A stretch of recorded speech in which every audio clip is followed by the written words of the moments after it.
Okay, wait. Before I even start, I need you to understand something. This case is not what you think it is. Like, I'm telling you right now, nothing about this is straightforward. The person behind all of this was someone he loved, someone he trusted completely, someone sleeping next to him every single night. And he never saw it coming. This is the story of Nathaniel Huey. And I promise you, by the end of this, your jaw is going to be on the floor. So, Nathaniel, born in 1993, grew up just outside Chicago. His childhood, we don't know a lot about it honestly. What we do know is that from the moment he became a teenager, he started getting into trouble with the police. Nothing massive, small stuff, in and out of the system. 2016, caught up in a fight. 2017, DUI. You get the picture. But here's the thing about Nathaniel that you need to understand. Because it explains literally everything that comes after. This guy was obsessed with guns. Not casually. Not like, oh yeah, I have one at home for protection. No. Full, passionate, I wake up thinking about firearms obsession. He had a whole collection. He was constantly posting on social media showing them off, proud of every single piece. The problem? Because of his record, he had a court order, completely banned from owning any weapon, not one, not a pocket knife, nothing. So what does he do? He opens a private security company. I know. He starts advertising himself on Facebook, literally posting photos of himself in a bulletproof vest, holding his illegal guns, offering personal bodyguard services. People actually pay him. He's rolling around with all these weapons like it's completely fine. No license, no authorization, banned from owning guns in the first place. Nathaniel? Completely unbothered. So around this time, when he's 22, he meets a woman. Her name is Irma Linda Palomo. We're calling her Linda, now. Linda is 20 years older than him. She was born in 1973. He was born in 1993. And she's not just older, she's a grandmother. 5 kids, most of them around Nathaniel's age. 5 grandchildren. But they fell for each other. Real feelings, real relationship. After a few years, they got engaged and moved into Linda's place together. Her 20-year-old daughter, Christina, absolutely hated him, couldn't stand him. She told people that living with Nathaniel was the worst thing that ever happened to her, because every time he and Linda argued, and they argued constantly, he would completely lose it, screaming, aggressive, full chaos. So the vibe in that house? Not great, but they stayed together anyway. Okay, now this is where things get completely insane. So stay with me here because I need you to follow every single detail. It's 2021. Nathaniel is 28. Linda is 48. They've been together 6 years. And Nathaniel, because Nathaniel, is out here cheating on multiple women because apparently staying faithful was too much to ask. And from all these women he's seeing, he meets someone, a woman from Bulgaria. They get close, and then one day she drops something on him. She tells him, "My husband is in the Bulgarian Mafia, and they've been watching you. They sent me specifically to get close to you because they need you to do something. If you refuse, they will kill you." Nathaniel is like, what? But then the paranoia starts building because she starts sending him his own GPS location. She texts him, "You're currently at this exact address." And she's right, every single time. She tells him they don't just know where he is, they have full access to his phone, every message, every call, everything. And then more people start appearing. A guy who calls himself Turtle presents himself as a professional hitman. A woman named Agnes, whose husband apparently runs the Mexican Cartel. Then Lisa, Claudia, Edgar, Fernando. Each one with their own terrifying role in this massive criminal network that has apparently chosen Nathaniel specifically out of everyone in Chicago. And they start giving him small tasks, Little things, just to test him, just to keep him scared and compliant. And Nathaniel does everything they ask. Because on one hand, he's terrified. But on the other hand, he's kind of excited. He's walking around thinking, I know people from the Bulgarian Mafia. I know a hitman. I know cartel members.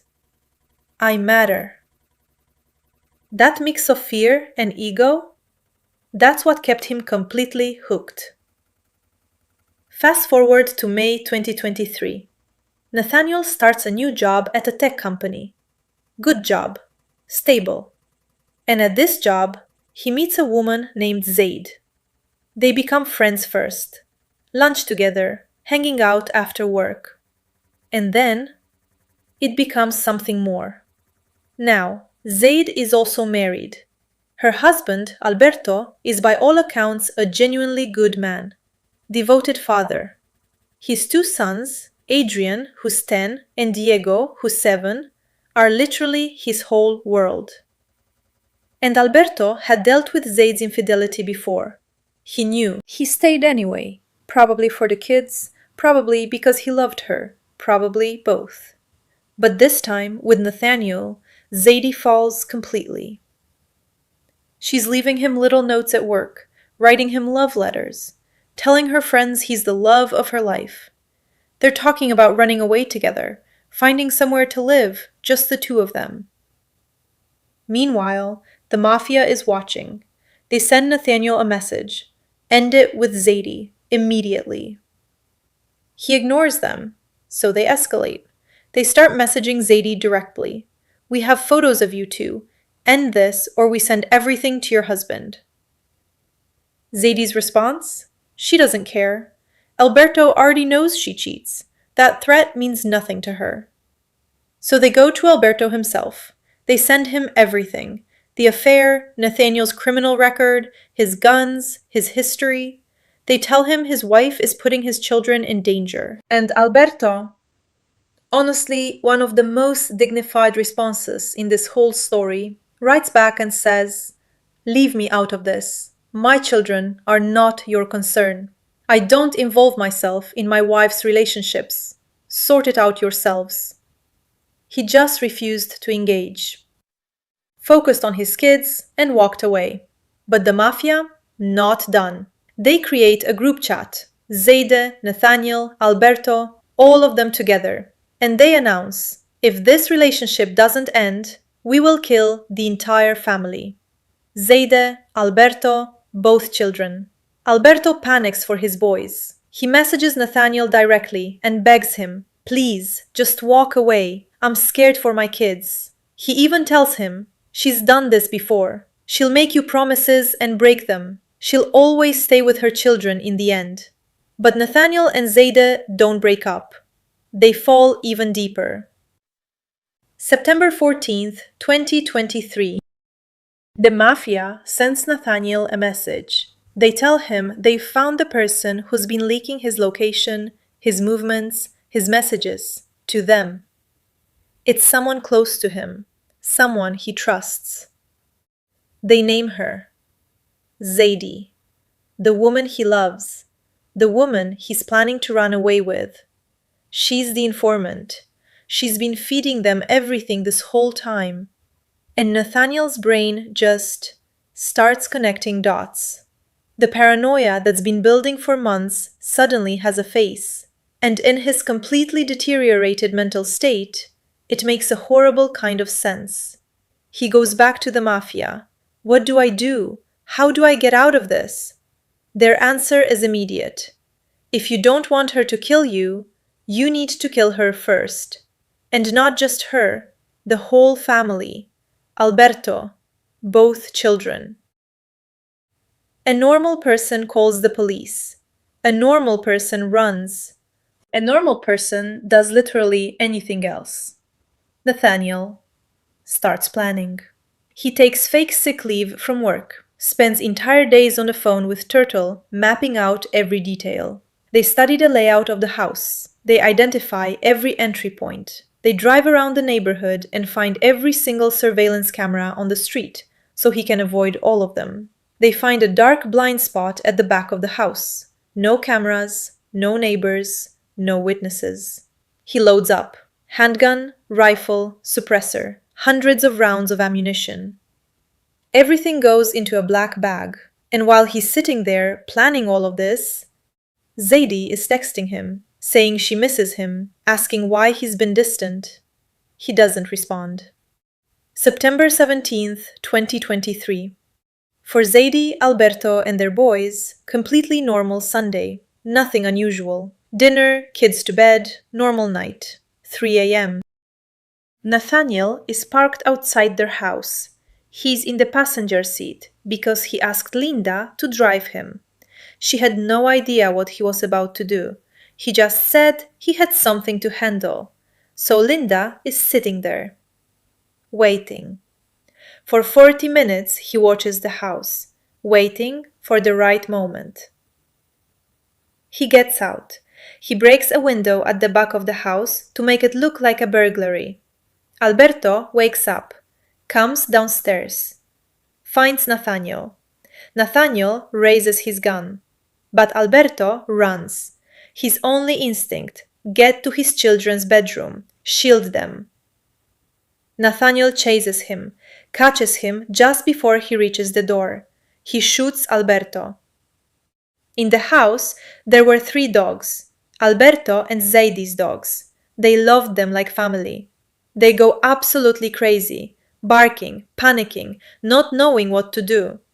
Nathaniel deals with the dogs. Then he moves to the bedroom where Zaida had locked herself in with both boys. She's pressed against the door with her whole body, shoulder against it, holding it shut with everything she has. Screaming through the door, "Please, I have small children in here. Please, just take whatever you want and go." She still doesn't know it's Nathaniel. He shoots through the door. The bullet passes through and hits Zaide. She falls. The door swings open. He walks in. The 2 boys are sitting on the bed, 10 years old and 7 years old. I'm not going to go into detail about what happened next. Some things don't need to be said.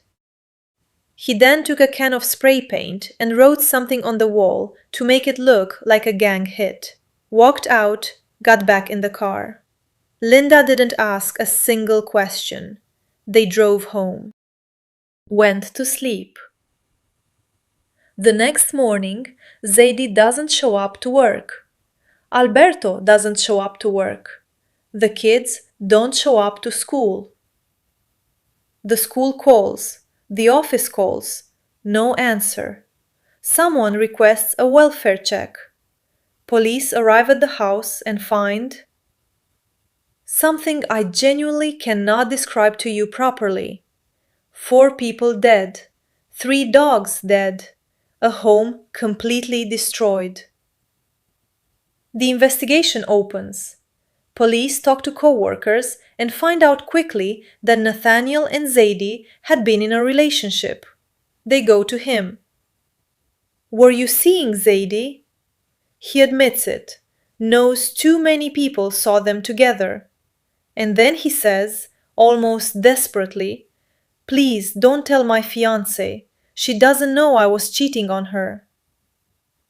Linda, his fiancée, the woman who drove him there at 3 a.m. They put him under surveillance. The next day, they follow him to an empty lot where he tries to transfer his weapons to someone else's car. He spots the surveillance team and actually walks up to them himself, says he knows they're watching him, and starts telling them about a Bulgarian woman who approached him claiming to be from the Mafia. The detective's face doesn't change, but internally, everything just shifted. They bring Linda in separately. She answers every question, visibly shaken, clearly has no idea about the murders. They clear her immediately. But that night, Nathaniel calls his mother, and he confesses everything. He tells her he killed the whole family. He says he's sorry. He tells her he needs to run because if they catch him, he's never getting out. He asks her to come with him. She gets in the car. Police are watching. They spot them on a Walmart parking lot camera. Nathaniel and Linda standing together. Calm, no panic at all, almost casual. And then they see the police, and they run. What follows is a high-speed chase. Nathaniel is flooring it, going at speeds that are genuinely terrifying. And then, during the chase, he pulls out his gun and shoots Linda in the head, and then shoots himself. He loses control of the car, crashes into another vehicle at full speed. The car catches fire. Police sprint to pull them out. But they were already gone, both of them, from the gunshots before the crash. With both of them dead, investigators could have closed the case. But they kept going, because something didn't add up, and they wanted the complete picture. They go through Linda's phone, and what they find destroys everything. There was no Bulgarian Mafia. There was no Mexican Cartel. There was no Turtle, no Agnes, no Fernando, no hitman, no criminal network. Every single person, every single threatening message, every fake accent, every cryptic warning about being watched. It was Linda. All of it. Just Linda. She had installed a spyware app on his phone. She knew his every message, every call, every location, in real time. She created every single fake profile herself. And she didn't do it randomly. She did research. Deep research. She studied how real mafias actually operate. She learned the hierarchy, the terminology, the roles. She taught herself Bulgarian phrases to drop into conversations to make it feel real. She created backstories for every character, backstories that connected logically to each other. She played the Bulgarian woman, she played Turtle, she played Agnes, she played Fernando. All of them. Different writing styles, different personalities, different histories, all coming from Linda's fingers, on Linda's phone. Why? Because she knew Nathaniel was cheating. She had known for a long time. But she was terrified that if she confronted him directly, he would leave her, and she couldn't handle that. So instead of facing him, she built a fiction, an entire world designed to keep him scared, keep him close, keep him needing her. The little tasks the mafia gave him? Things like, be more affectionate with your partner, stop cheating. Nathaniel thought he was following orders from a criminal syndicate. He was just doing what Linda wanted. But then Zadie happened, and Linda saw something different in that relationship. The way he talked about her, the way he wrote to her. It was different from all the others. He actually felt something real, and that's when Linda stopped trying to keep him and started trying to destroy him. She used the fake mafia to plant the idea that Zadie was a spy. She fed his paranoia for weeks. She watched his mental state fall apart. The cocaine, the covered cameras, the constant terror of being watched. And then she pointed him at an entire family and drove him there herself. The question that stays with me, in that car during the chase, before the crash, did she confess to him? Did he figure it out on his own? Did he shoot her because she finally told him the truth? Or did he just not want to leave a witness? We'll never know. They both died in that car. 2 little boys are gone, 7 and 10 years old. They did absolutely nothing wrong. Alberto is gone, a man who by every account just wanted to be a good father. Zada is gone. Whatever her mistakes, she didn't deserve that ending. And 2 more people destroyed themselves on a highway, taking every answer with them. Tell me in the comments, who carries more of the blame here? Nathaniel, who pulled the trigger, Or Linda, who built the entire thing and handed him a target? Because honestly, I'm still thinking about it.